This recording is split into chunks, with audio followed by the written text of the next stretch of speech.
Kevin Sanders. Oh, yeah. I'm still taking notes. Everything everyone said sounded so good, I was thinking maybe I can just repeat that. Like Dr.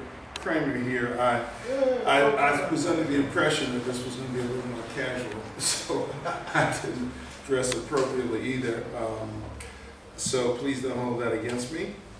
And you might look down a couple of times here at these notes that I have made.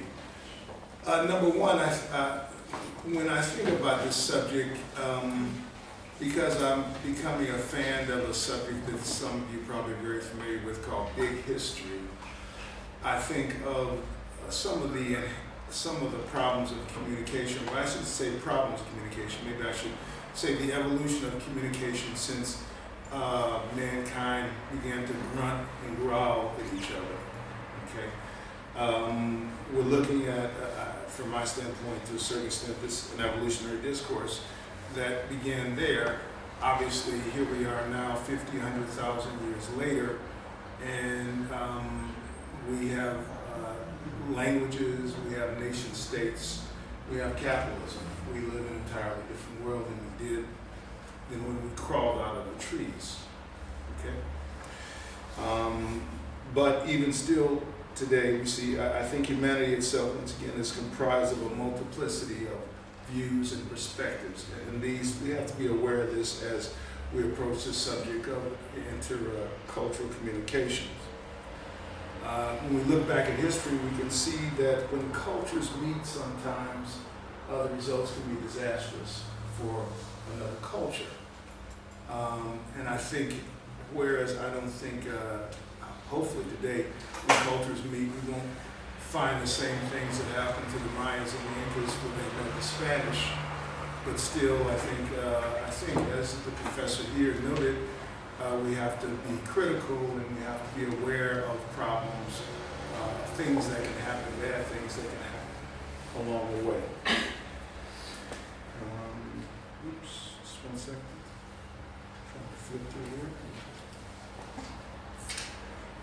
here. Secondly, I think even as academicians, which you all are very distinguished, accomplished academicians, which I can say I'm not, but I think that even in your discourses with each other, there are still inherent problems, problems which can be largely, I think, subconscious of, problems of sociocentrism, ethnocentrism, and even egocentrism that are going to affect issues of intercultural communication.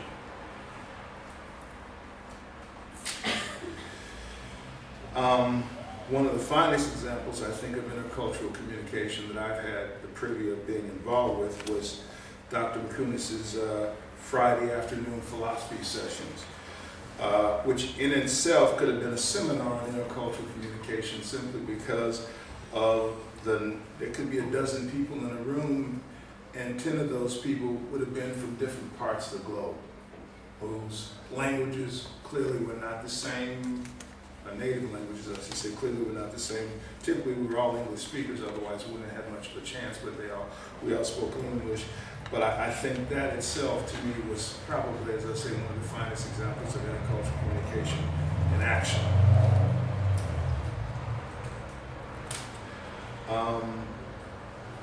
And once again, well, finally, as others have said, the terms of what we're trying to accomplish in genuine communication across borders should not be dictated, once again, as Dr. McCunis and others have said, by the forces of McDonaldization or globalization, capitalism, and the interests of capitalists, whether it be from the banking system or corporations, has a very, very strong interest in dictating the terms of communication across the globe, because as was said in America during the gold rush, there's gold within their heels.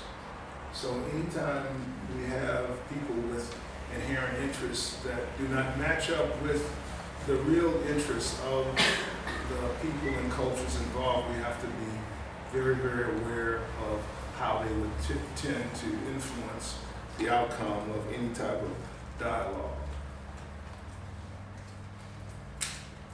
I think that's it.